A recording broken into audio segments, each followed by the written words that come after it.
Yeah, we're all on. Okay, sorry guys. So yeah, I got the crappy one here. This is like the baby one.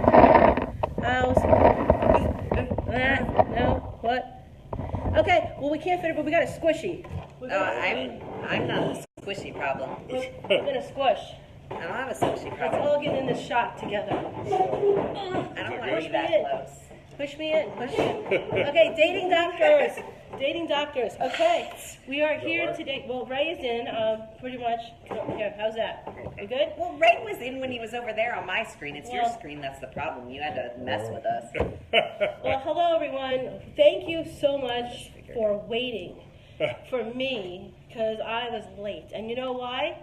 I was on a date. No, I wasn't on a date. No, only kidding. Totally kidding.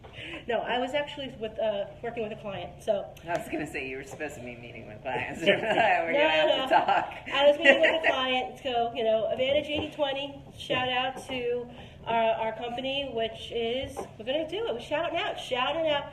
So we do marketing for real estate agents, and we build their database campaigns. Just saying. Got to put it in there, right?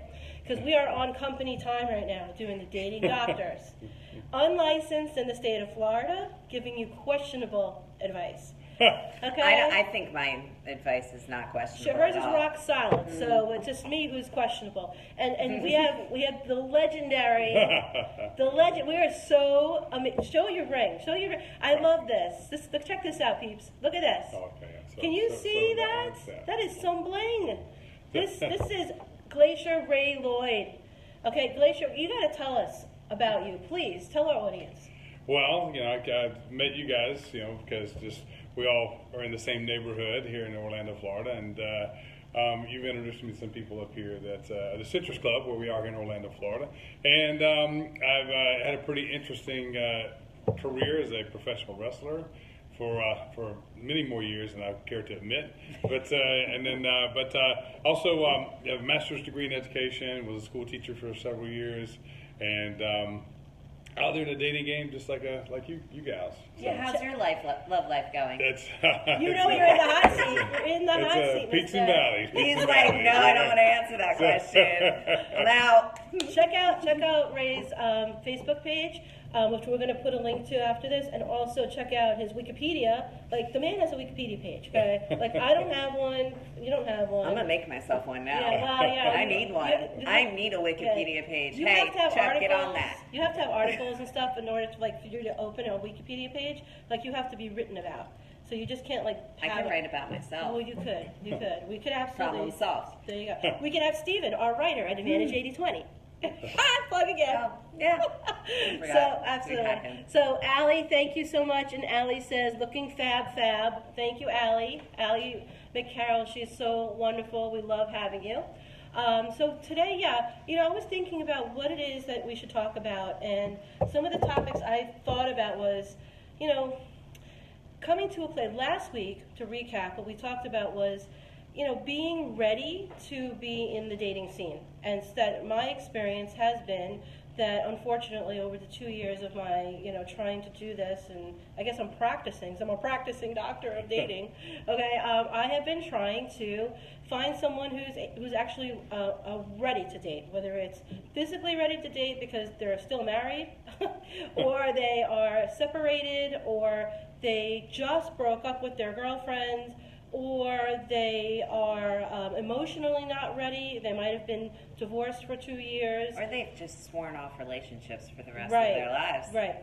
So, or they put in their profile that they're looking for a relationship, when in all actuality, they're not. So there's kind of a little bit of a bait and switch going on in some of these profiles. So you don't know until you put yourself out there and actually start talking to these people and then actually going on a date with them.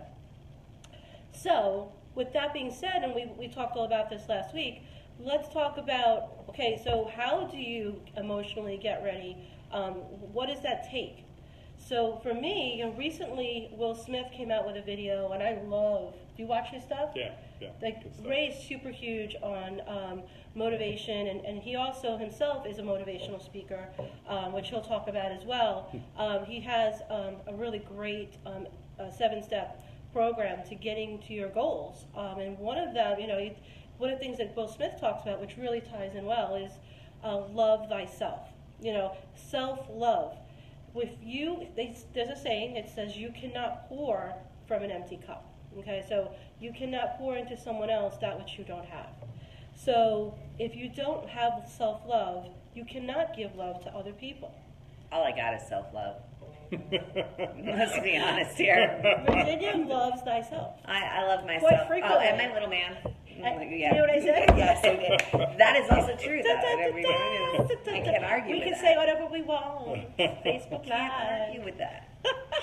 Self-love. So right here.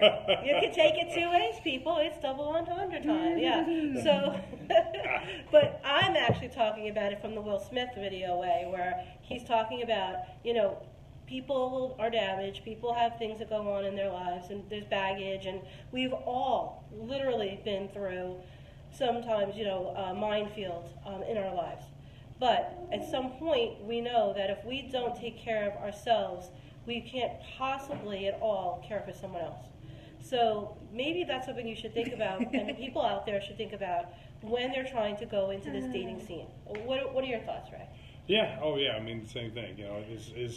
You see, just as far as people putting themselves out there, like dating sites and things like that. I mean, I was just thinking while you were talking you got to be in a place to where, at least, and we were just talking about the drug. One of the things I have now that I say more than anything else is what I've learned is, because I've learned a lot through my life, but especially these last years, I've seemed to have really gotten a lot of great lessons about life. But yeah, it's just, you got to be in a good place first before you can really bring anything, of a balance to any possible relationship, but even a friendship or anything. Absolutely. Which is why I stand by the fact I'm not ready for a relationship right now. Yeah, absolutely. Know thyself. Yeah. Know your limitations. Know your boundaries.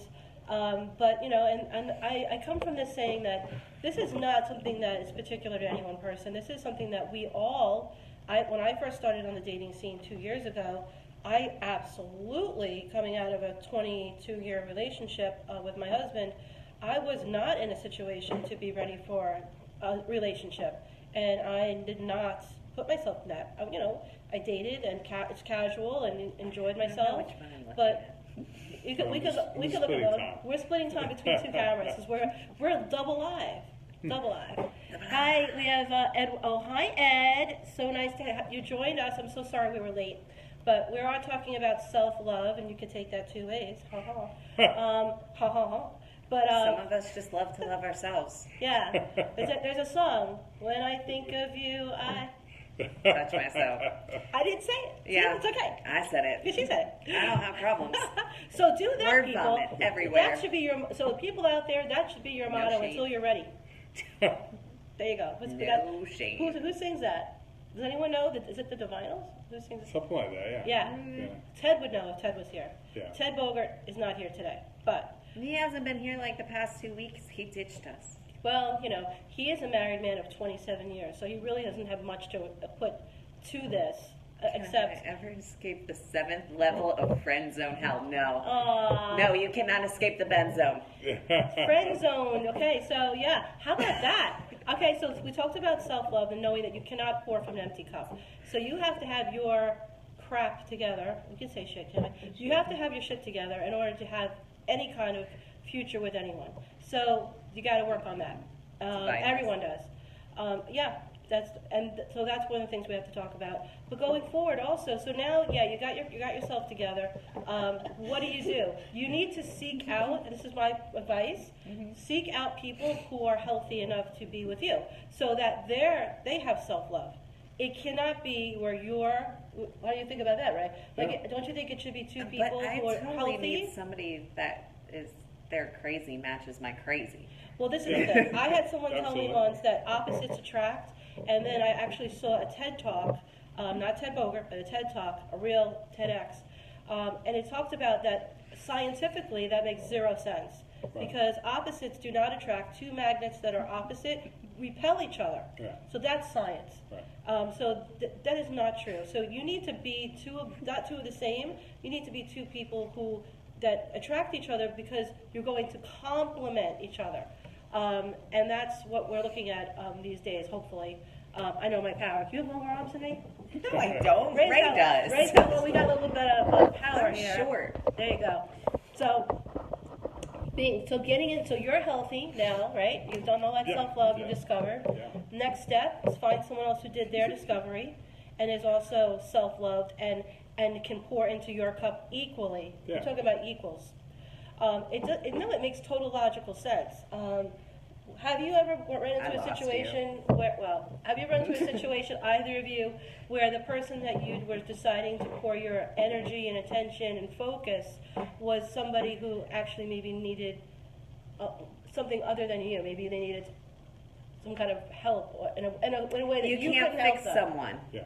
So, yeah. What do you That's think what about you're that? getting at. Yeah. Well, right? what do you think? I don't know. Some people think that maybe have an opposite opinion. If you're out there, anyone who thinks that you're here and you find someone and you want to pour into them to help them or help them find self-love, what are your feelings on that? Do you think that's something that is doable or sounds? I'm not allowed to say what I want to say. What do you think, Ray? Well, what I've learned is that that if you're meeting someone, say someone you've maybe connected with to some degree, whether introduced by a mutual friend or online or whatever, you're meeting for the first time, that first time or two that you meet, whatever that person tends to show you is there are signs of what that person is through and through. I've found that most people just tend to not want to see those things if they don't want to see those things, they won't see those things. You got to be open to saying, okay, let me take an honest look at who this person is. And I have learned that they will show you. Some people are very good at hiding it, so they may not show it at the very beginning. But if you kind of really open yourself up to what to look for, people will show you who they really are. And that's just something I think a lot of people, when they meet someone that maybe they're physically attracted to, they kind of push that to the side and ignore that because they go, oh, wow, I'm kind of attracted to this person physically. And like you said, I can fix that probably. Oh, I can fix that. And No, you typically can't fix you can't stupid. fix it. Yeah, and then, You cannot fix and there's a lot stupid. more you can't fix. And with there's things that many people- instances where that's very true. Is you meet someone and they have certain flaws and you just can't fix them, Right, and you right. need to own up to that and walk away before you just Right. end up hurting yourself. Yeah. Can't fix stupid. Have you ever been? Well, I mean, there's stupid, but then there's also, going back to what I was saying, the self-love. The person if you're not self-loving yourself, the only thing that you can attract is someone else with the same exact Right. problem, which is they don't self-love themselves. So yeah, those are not opposites because the same attracts the same, right? Right. So an unhealthy person attracts an unhealthy person, and so you need If you're two people trying to grow, Okay. Alyssa makes a good point. Is Okay. if it's doable if that person wants self-love, Right. if they want to find that self-love. Yes, if you're willing to grow, and especially if you find a partner who's willing to grow with you and take those steps, Sure. then that's one thing. But if you're someone that's just down all the time and it's just never going to click for like you, a one-way street. then that one-way street's not going to work, especially if someone like me, who's got all kinds of self-love. I'm a little egotistical. I'll deal with that later. But seriously, it just doesn't work. Yeah. There's always going to be that. Yeah. And the time This frame. I know there's time frame. As we get older, and I think maybe I could be wrong. Maybe there are younger people out there, but I think as we get older, and we see that, and this is horrible, but as we see that we have less and less years ahead of us, like we've majority have lived halfway through our lives, or maybe we're 3/4 away of our lives, we start to realize, wow, there's only so much time left, and that we have to make it right. And to do it right. So I'm a very impatient person, and my impatientness makes me make decisions that aren't always healthy for me, because I'm like, let's get this party rolling. I'm ready for a relationship, So I'm ready. Everything should stop, brakes on, and things should just start happening, right? Well, that isn't what's been the case. You can't, impatience and finding a relationship don't go in hand. They just don't. No. Because you have no control, literally. Yes, okay, you don't have any control of the person you meet and you actually find attractive and you find things in them that you want to spend time with them. Yeah, you don't really have much of a say in that. But what you do have a say is if you're going to continue to allow your brain or your heart to make you make the continuous decision to go forward. And there's pros and cons. So you have to know whether it is this is going to go, if we're on the same path. Does that make sense, right? So yeah, if someone's trying to learn Spanish and I want to learn Spanish, hey, we're on the same path, right? We both have the same goal. Now we're speaking Spanish. And we're speaking Spanish in the end. There is an end goal with an end result.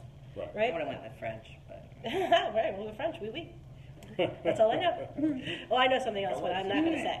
Is there a timer on this light that just went out? oh yeah, there is. Yeah, we like sitting in the dark. It does its own thing. Okay. It's like magical lights. Oh, okay.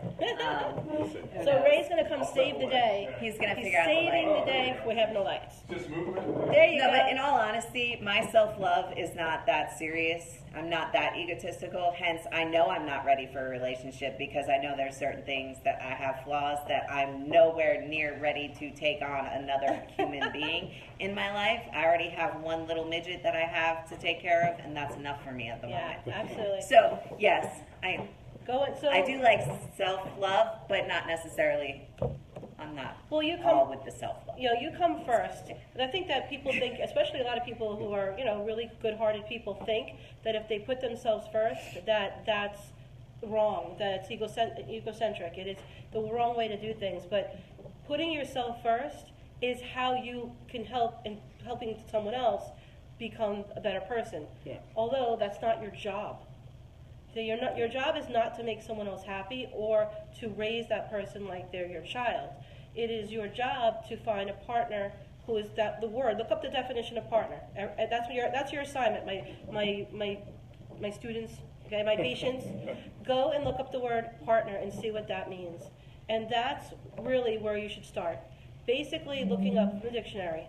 So if you understand what that word means, you'll see that it has nothing to do with raising your child or raising another person and raising their level. Because we have another topic another day called levels. I happen to believe that everybody in this world is at a level of life that they either climb out of or fall from. So, or they raise up to. So there's three options. So I'm at the level where I actually just made a very big decision to support myself. She did. And make my life better. And it was hard. And it's the first time I've ever put myself first in any situation. And well, it's not just me, it's for my little man as well. But it was a hard decision because I'm not used to that. I don't usually put myself first, even though I'm all about the self-love.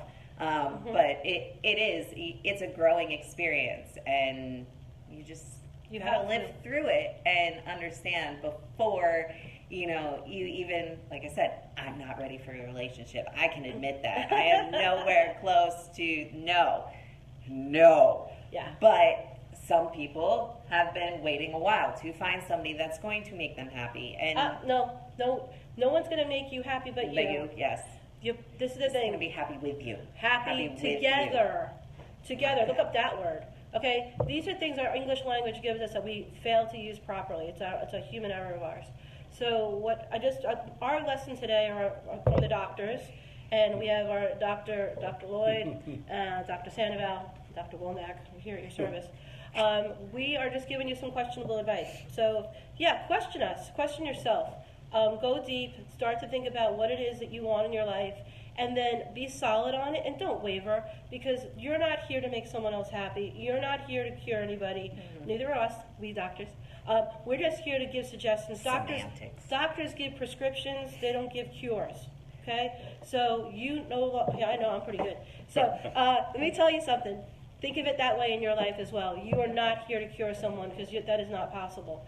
You are here to give a prescription not only to yourself and follow it, but if you can help someone else, yes. But do not let that disease come into your body. Okay?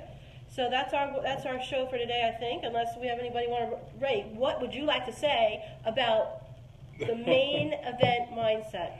Well, it's one of the main things that I've learned over time, and I learned this from someone who I really look up to, a mentor of mine, is that, and it's an old saying, I don't know who started this, but it's one that I live by, is life's 10% of what happens to you and 90% how you react to it. Oh my gosh, and, love that. And I always say, you can't control what happens to you all the time, but you can always, always, always control how you react to it. Thank you. And so when there's times when someone is in your life, and you know your gut's telling you. One thing my mom always used to say: that little voice inside of you will never lie.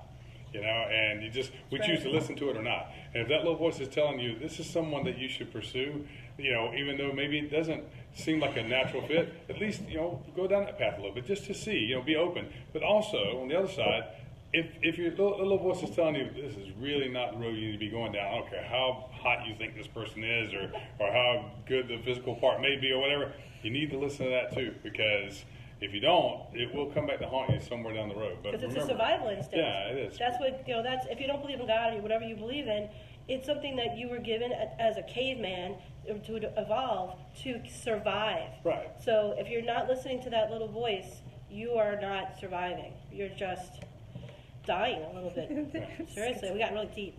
Really, really deep. But the doctors are deep. The doctors are very deep. There's something wrong with me. I don't have that flight response. I just have to go for it. She'll go into the fire. She's the fire. I am a fire. Yeah. I'm a John fire Wilde starter. unless you're John Wilde. John Wilde, nothing applies to John Wilde. Yeah, apparently. When your name is John Wilde, okay, I already said I want to adopt your name. I want to be Yvonne Wilde because I think that totally fits me. I told you to run. I didn't say, John, I don't need your permission to use your name. Do I? Anyway, thanks so much. Maybe this is Yvonne Wilde coming to you from the Citrus Club in sunny Orlando with Glacier Ray Lloyd and Virginia Womack saying thank you so much and see you next time on the Dating Doctors. Have a great day. Bye, guys. Bye. Ray, push the button. Ray's going to do it. Which one? Finish? Right, this is